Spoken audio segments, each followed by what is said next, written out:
Okay, so we're going to start by creating a sphere. I'm just going to set it to about 50. Call it ball original.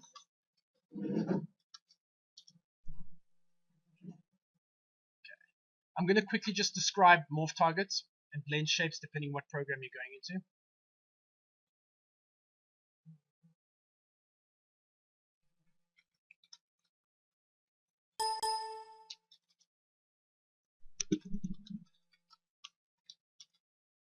When you're animating a character, whether it's his face or his body, you need morph targets to fake muscle displacements, so bulging muscles, raising the eyebrows. That actually comes from your initial model. Most complex face rigs involve bones and blend shapes. Morph targets depending what program you're in again. So I'm going to just drag across. In this case, I'm just going to leave my ball for now and hide it. It'll be just easier to show on this cube. So let's go and start a cube. Set it to about 50. I'm going to add in some detail because we need to deform it. So let's set it to about 12. And then I'm going to convert it to a part. What a morph target or blend shape does is gives you control over shaping it. So you can animate it all on one object. I highly recommend you don't, because something will go wrong and then you will lose everything. Or worse, that main object will break and you have to redo all of it again. If one of your little morph targets breaks, it's fine, you just have to redo one morph target. So for example, let's say you wanted this character to bend and twist. It's not a twist. So we have a twist. We're going to quickly just duplicate this one again. Just remove the twist and add a bend. Let's bend it and see what happens. Let's say you want him to bend over. Bow. Now I'm going to convert all of it to a poly again. How you generally animate, let's say you lift up your left eyebrow, right eyebrow, whatever it might be, blush your cheeks, pouch your lips. This is how you do it. You literally duplicate your head, raise up with one eyebrow, pull the morph target, left eyebrow up, next one, right brow up. Just give yourself as much control as possible. Left eye closed, right eye closed, whatever it might be. Under here, you type in MO for morpher, you grab it. Now you've got 100 slots. You will fill them if you're doing your entire character. For now, I mean, we're going to just use 2. So you right click on where it says empty, it says pick from scene, so you pick the first one. You click on the next empty slot, you right click, pick from scene, and select the next one. And now you have full control of your morph targets on your little sliders. Okay. And it's at least all on one object, and please don't delete the morph targets.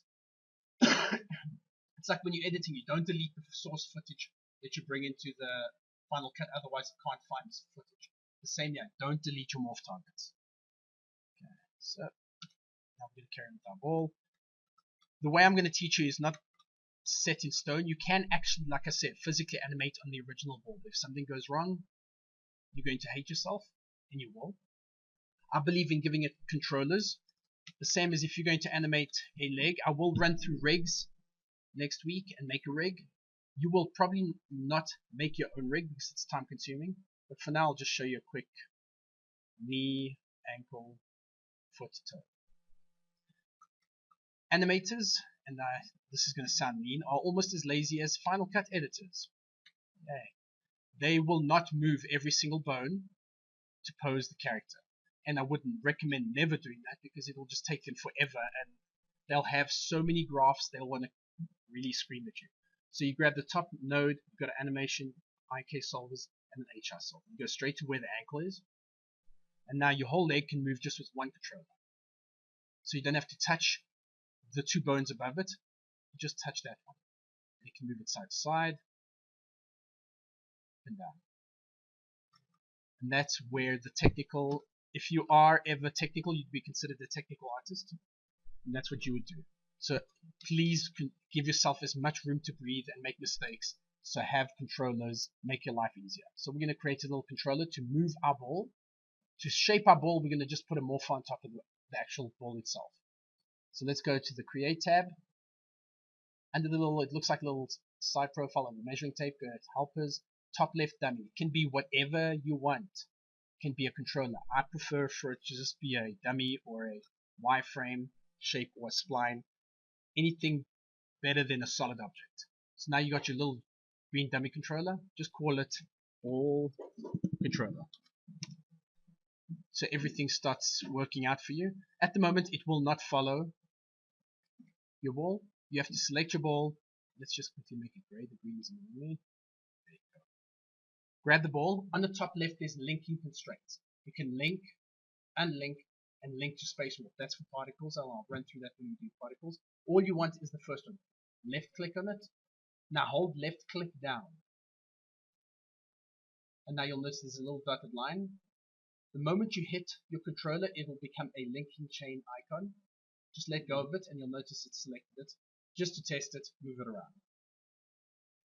There you go. There's lots of different constraints.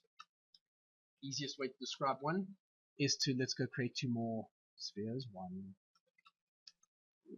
Let's just, so you can understand. This is the most commonly one that you will actually have to do on your own, unfortunately, if you're doing facial animation, is create a look at for your eyeballs, so they know where to look at. Once again, I'll run through all of this. I'm just running through linking so you understand how important linking actually is. Because a lot of people don't realize it. And then years later, their lives go by and they still haven't learned how to do anything. So there's your little eyeball. Let's make 2 of them. So we'll put one right next to each other.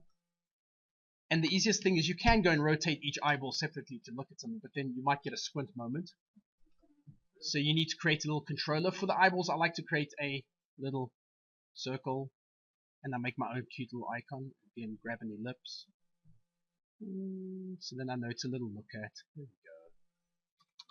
You can make your own any icon. If you can make your own little eyeball. I'm going to just convert it to a spline. This makes no difference. You can use anything as a controller, whatever makes you feel comfortable. And then you just move it far enough away from the eyes, wherever it might be, and call it a look at. Because that's exactly what it does. There, look at controller. You grab both your eyeballs. You go to animation. Once again, it's a constraint now. It's a look at constraint. So go look for a look at. There you go. Select what you want it to look at. The eyeballs will pop up looking up most of the time. It's just because they want to be weird. You go under your motion tab, which looks like a little wheel with motion lines behind it. Just say keep an initial offset, and it'll pop back. So now every time you animate your character's eyes, they will look with it. Okay. So that's linking is very important. I know it sounds weird that I'm showing you a simple ball, but if you're ever going to go professional animator and you do animation mentor, your first 3 weeks is animating a ball. I know it sounds ridiculous, but if you can't animate a ball, you're pretty much screwed. Okay, so let's carry on. There's our ball. And now we're going to make morph targets to deform it, to squash it and stretch it. So we're going to grab our ball. Always start from the original one. So we're going to duplicate one up. Then grab the original again. Duplicate. Please don't make sure it's not an instance, just a copy. And then rename it to squash and stretch. So this one's going to be squash. It makes no difference which order you decide to do it in. Stretch. Now here's the trick. I've had a lot of people going, okay, cool, I've stretched it. Please, it's like modeling anything in 3D. You have to go into the convert it to a poly and actually edit in the vert level. So then go and stretch it. Here we go. Go to the next one, convert it to a poly. Because if you just stretch it, it's still going to think it's a sphere. Like I've said before, unless you reset X form, it's still going to think it's a sphere. Okay, then you go to the next one, squash it. And that's simple. Now you want this object to be able to change into those objects. This is how they would transform the Hulk from Bruce Banner. It's a little bit trickier there because they have to make sure every vert has a number. So let's say, for example, this vert over here is number 1.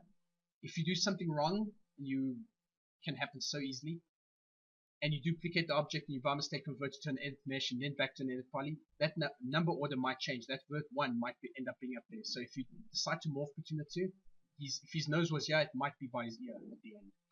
You don't want any weird things going on. Okay, so now we're going to add a morpher. We'll go to a poly and let's go add a morpher. And go pick from pick. Next empty slot, pick.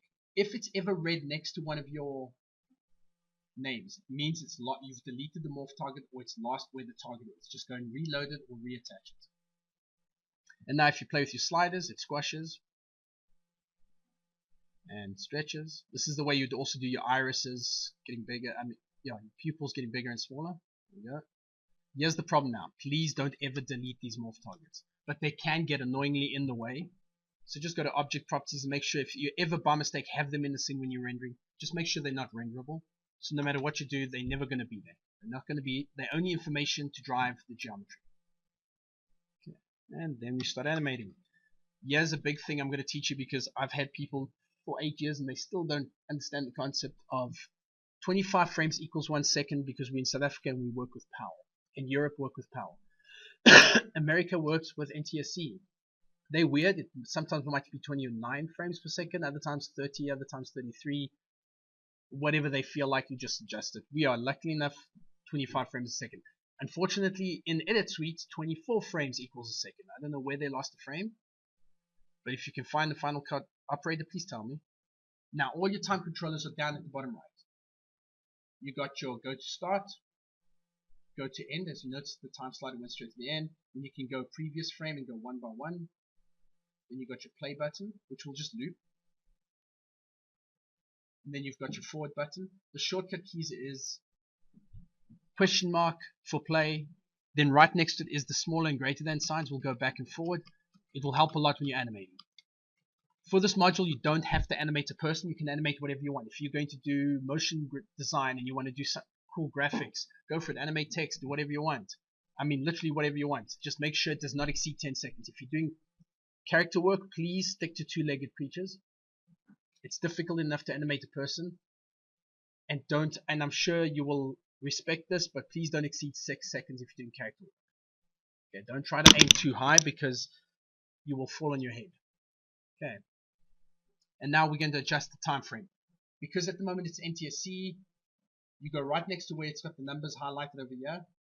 There's a little time configuration button. Click on it. And now you've got film, you've got PAL, and you can also customize the frame rate. So if you needed to go with 29.7 frame rate or a 33, you can put it in. We just want to go straight PAL. In animation, we work on frames because every frame counts. We don't work on seconds, we don't work on minutes, we work on only frames. For this kind of an animation, I don't think we're going to need more than 40 frames, so I'm going to set it to end time 40. You got your start time and your end time. If you do simulations in the scene and it takes 100 frames to simulate the clock down, you can go for render time, adjust this from, let's say, 100 to 300, whatever it might be. Okay. And now you've done it, you click OK, and automatically your timeline adjusts. I want the ball to be a year. Be fine at about 20.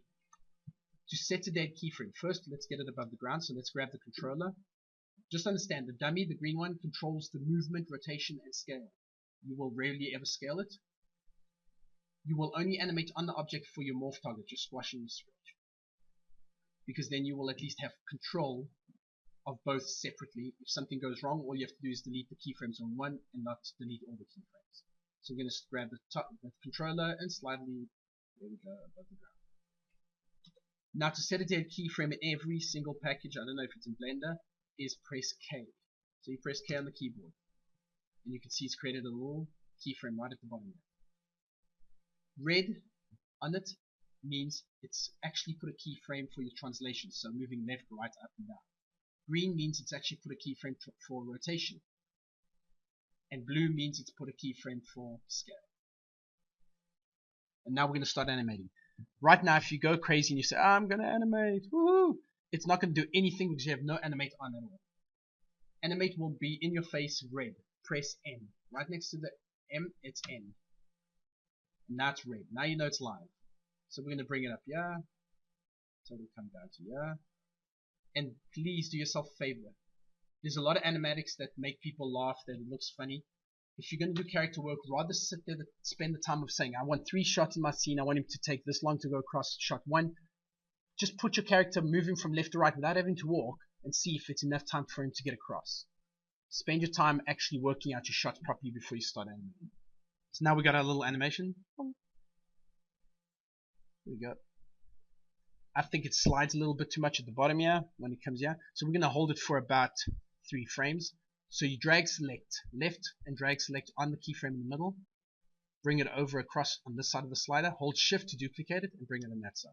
So now when it comes to the bottom, it'll hold for a little bit and then go off. Now, I'm not even going to do the stretch and squash now. I'm going to quickly just show you. Actually, let's just do the stretch and squash, and then I'll show you the graphs afterwards. Now we wanted to hit the bottom here. We've already got a keyframe here. So what I'm going to do is move that keyframe over and set it. And now we're going to animate the squash. So now straight away you just scroll the slider to 100% if that's what you want. And now you'll notice it will start squashing. For me it's squashing too soon. It should actually just squash when on impact. So we'll start it just a little bit before. Over there. And now let's say about 3 frames before, I'm going to make it fully round again. And then squash. Squash and take off. Now I want it to stretch. So I'm going to add the stretch. Kill the squash. So it'll hit the floor. Oopsie daisy, we need to make it actually kill the stretch again. Just make sure your stretch doesn't go all the way through, so it'll hit and then take off. I think it's stretching too quickly, so we're going to hold this frame again on the middle keyframe, just one more over, so it'll just hold a little bit and then take off. Still a little bit too long. Just adjust your keyframes, you can just drag them along. And then we want it to go back to normal again, so it'll be hit, stretch, go back to normal. Maybe on the way down we'd like to make it a little bit stretchy as well. So I'm going to stretch it even, maybe not as much as the initial one, but it'll be nice to actually have it go. And then we kill the stretch again. So it'll just be stretch for a little bit, impact, and then go back. And as you notice now, we playing with the morph, it doesn't actually touch the floor. So that's simple enough. Just go and bring it down to the floor. Bring it across. And just drag that keyframe again over because it's exactly identical keyframe. Hit. Now, as you can see, it's starting to, it's not even touching the floor before the impact, so we need to adjust the height. So just bring it down. Impact. Once again, we got another keyframe. So now we got this floating keyframe. Just bring it down again. Just make sure it's touching the floor. Now there's a slide. I don't like the slide. So what I'm going to do is just quickly kill these keyframes and see what's going on here. And hit. And then we're going to adjust the squash because now the squash is obviously going way too soon. So we're going to bring the squash over, bring it over again. Just see when it actually impacts. There we go. It's too soon. And as you can see now it's not high enough to actually cause. So we're going to bring it over here and grab the controller and just bring it off the ground. Because you don't want it to go through the ground. And I find it a little bit boring, so I'm going to just say it shoots off rotating that way. Comes in rotating this way, so it's going to come in. Woo, or do a somersault, whatever you want. Okay, it's up to you. And then you play it through and see if the timing looks fine. Ah, the timing's okay. Please excuse my animation. I actually am not an animator, because I choose not to. But there we go. And now you've got your little animation. Everything is got, and this is neat. Your controller has its set of keyframes. Your object has its own set of keyframes. And it's important that you keep them separate. Otherwise, your life will be a nightmare when you're actually trying to animate everything. So before we touch graphs, we are going to add in a nice floor, light, because rendering is important. Please, I've noticed a lot of you handed in just a max file, or when you rendered, it was PAL. I was very generous by actually letting you have a mark. Please don't do that again.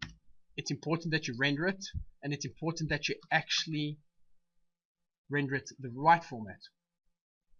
Okay, so now we've got our little ball. Let's go and zoom in on our ball and see where it comes in. I want it to come off camera, and then I want the camera to follow it. So we'll place our camera about over there. Control C, let's just double check. Zoom. Now all I'm going to animate on this camera is the little target, the look at. It's the same as where the eyes look at. So now we're going to animate that. So I'm going to place a dead keyframe about over here. Press K. Turn N on for animate, or you can just click the animate button on, which is down here. The big key, just in case it didn't help. And now I'm going to follow the ball. See how it looks.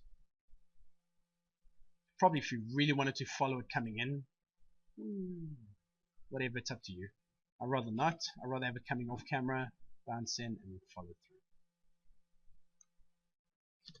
And once you're happy with your animations, and this is how you start off. Don't go and spend all the time and detail in finessing your animation. Rather block it out. It's called blocking your animation. Go every 12 frames and set a keyframe. Even if it looks too robotic, rather nail it down and then see how much work it's going to take to polish certain areas. Now, graphs are in everything. You cannot avoid it. If you like me and you hate them, you still unfortunately cannot avoid it. They're in After Effects. They are in every single program that involves animation. Max is not any different, it's just a lot easier to use in Max. There is a tab right at the top called Graph Editors. Go to Track View. And there we go. There's our graphs. At the moment, it's got everything that's been animated on it is selected blue. So you start going through your X position. Here's a bit of advice. Anything that sits dead keyframes, that literally means they look like a perfect straight line, just delete them. So drag, select, left click, drag, delete.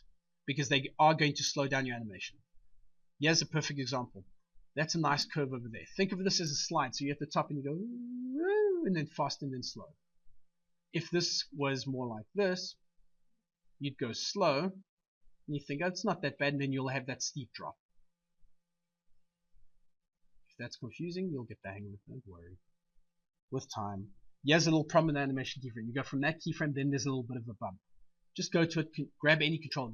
At the moment they're Bezier, they stay perfectly controlled to each other. Just go and try to smoothen out that curve so it doesn't look like a speed bump. If you want, you can also go and say, why do I need it? Delete it. It's up to you. I want to keep it. Now I'm going to go to my X and just double check that every curve is nice. You don't want any funny little bumps or hiccups. And then you go to, sorry? Oh, the red was the X position that I didn't use at all. Okay. Some, like in, for example, in your scale, you'll have keyframes, but you're not animating your scale, so you just delete it. So you'll have your rotation, position. So we've done through all the positions. We go, okay, they all look nice. Now you go through your rotation because we actually added a rotation.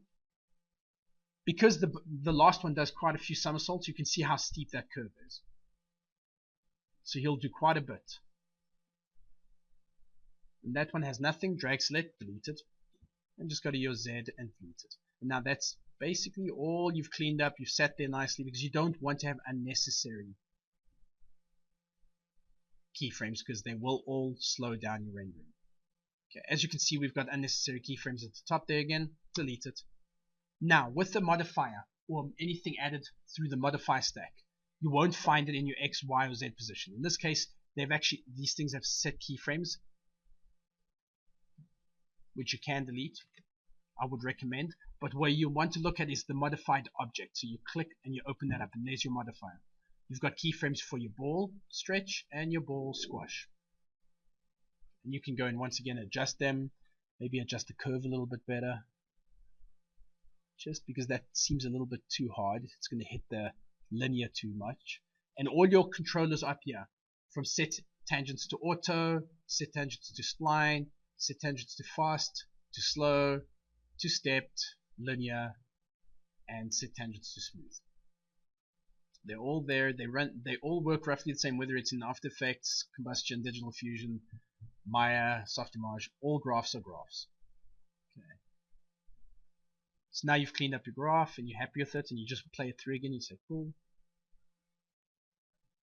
Maybe what you might want to do and say, it's coming in a bit too slow, so you grab your main controller. In this case, you might want to grab all of it and say, I would like all of that up to there to be faster. So you just go and drag left click and drag everything up to there, and you'll get a little control slide at the bottom. If you can't see it, right click on your timeline and say configure and show selection range. If you don't have it on, you won't see it. So configure, show selection range. And then you just grab it and you say I want it to be 15 frames, drag all of it over, and then just adjust it. So it comes in a little bit quicker. Maybe if you wanted to go out quicker, you just grab the selection again, bring it to 30 and just adjust the timing. Might be too quick, and then you just adjust it. Once you're happy and you say the 35 frames are exactly what I want, you go back to your time configuration. The reason why I'm anal about this is a lot of people might not know if you send it off in a pipeline and it's 300 frames and you're only animated on 50 frames, they won't know that. If you don't adjust the timeline down there, so you say, then what you do is you say shot _01, open brackets, 0 to 35, close brackets. So whoever's sending this to render will know that shot 1 is from 0 to 35, shot 2 is from 35 to, and you get the idea. If it's only one shot, go and configure it and actually set it down to 35. So there's less confusion. Now we've got a little animation. If you want, you can also go and adjust your target animation. So go to your curve editor. Make sure, as you can see, we've got red keyframes that are dead. I'm not even going to go through the X, Y, and Z. because you can see all of them there. You can drag and hold shift and select all of them. They'll look pretty decent. Now all your keyframes are done. Let's go and add in a nice camera. Nice lights. You have to render this module because it's animation. Under your lights tab, there's geometry, shapes, lights. Go under standard, so drop down in photometric and click standard. All I want to do is put in a simple skylight just to lift up the lighting in the scene a bit so it's not so bland. Put in a skylight. It's literally called a fill light. And I'm going to set it to about 0.2 instead of 1 because 1 will blow out your scene insanely. And now I'm going to create a shadow casting light. So I'm going to create an MR area spot so we can have nice shadows. I'm going to bring it from behind and just place it.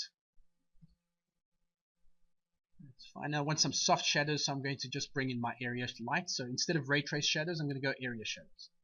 The only two you'll ever use properly are area and ray trace. Ray trace are hard shadows, area shadows are soft. To make them soft, you have to go under your area light parameter tab, open it up. The higher this number goes, the softer your shadow. So I'm going to set it to 5 and 5 because the scene looks pretty small. And let's see what it looks like. I'm going to set it to realistic or whatever this machine's set up to. Hardware and use shadows. Let's see what it looks like. Yeah, this is not doing realistic. I should switch my machine back to realistic, but it's okay. The fall off, I don't like this little hotspot, so I'm going to adjust my fall off. So you go to you minimize everything until you find fall off, which is spotlight parameters. Go to your fall off on the outside. You just fill the scene 125. 1 and it's fine. Now you've got it nice. It comes in. Now here's the funny thing. I had a buddy of mine doing a freelance job, and he sent me his working file because it was taking 3 hours per frame to render each frame, and he had to do 3 minutes, and he couldn't understand why it was taking so long to render. You will, if you can, the skill you want to learn when you're doing 3D is troubleshooting, because then you can be the guy that everybody says, but I don't know why this is happening, because all it took was just tweaking a few settings. The mistake he made, and he's been doing it for 19 years, funnily enough, is he was using Mental Ray, which is already a memory hogger. Go all the way to the bottom of your common tab and look for a sign renderer and switch to Mental Ray. Is he had all the settings pumped up to the best. Sometimes you don't need everything to be the best. Start from the lowest and work your way up. Like unified ray tracing is beautiful. It gives you the best crisp edges. It's Max's version of anti-aliasing. So you won't get blocky edges on the side no matter how far away the object is. But it's expensive. So switch back to the classic ray trace. 1 is the minimum. Don't ever go lower than 1. And if you're still having jaggedy edges, switch it to 16. Okay, so it's literally anti-aliasing for 3D. Global illumination is another way to kill your render time. He had this setting because he didn't know what the actual settings do, because he didn't ever bother learning. He had it set to very high, which, it's okay if he wants to wait for 10 years. Oh wait, we have to switch to HD. Talking about it. Let's just go switch back to common HD. I'm going to show you how long it actually takes. I'm going to go down from HD to 720p. If you don't know what HD, 720p and 1080i and 720i means, 720p, the P means progressive. That means that every frame is perfect and uninterlaced.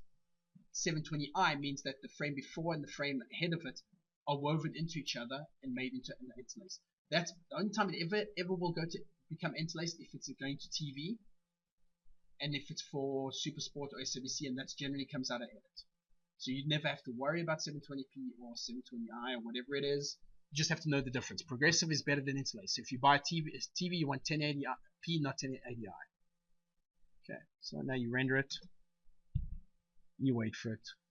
And as you can see, it's already taking a while. Just because we decided that it was important to put every slider to the moon. Okay, I can't do this, I'm sorry.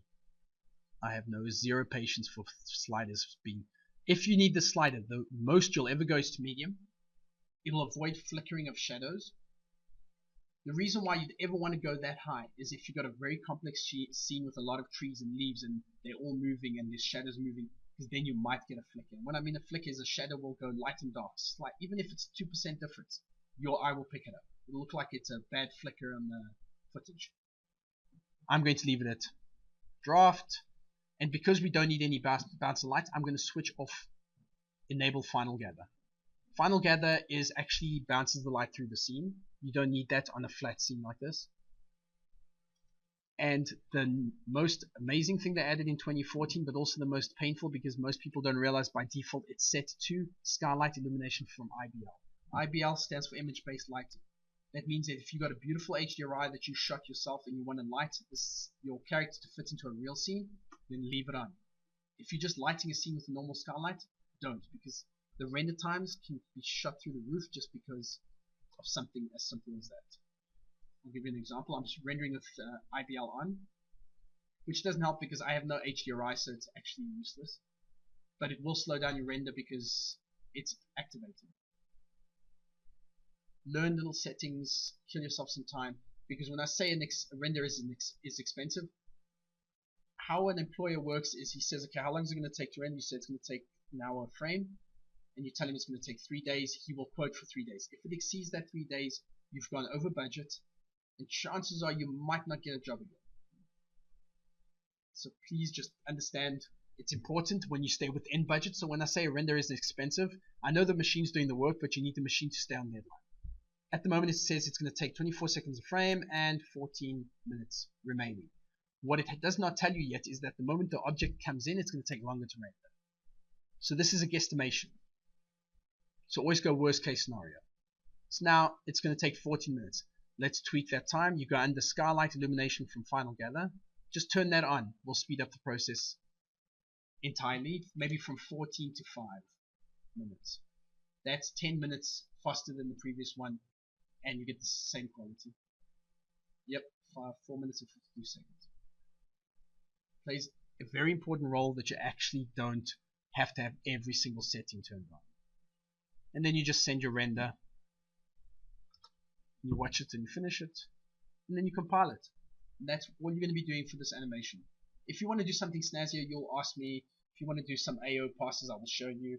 If you're doing more motion graphics and it has to look pretty, I will show you. But for animation, most of the time you'll be rendering your rig. If you want to use your last module's character, go for it. But just understand you don't want to spend all your time skinning and rigging. Okay, and that is your animation. So you got your camera placed in. If you need another camera, for example, if you want the same animation played from a different angle, just go and find the shot you want. Place it. See, it comes in, goes out. And you press new camera, and then you got two cameras of the same action. Just place it. Have fun with animation. It is a lot of fun. If you have the knack for it, it's lots of fun. If you're like me and you have no knack for it, it's painful.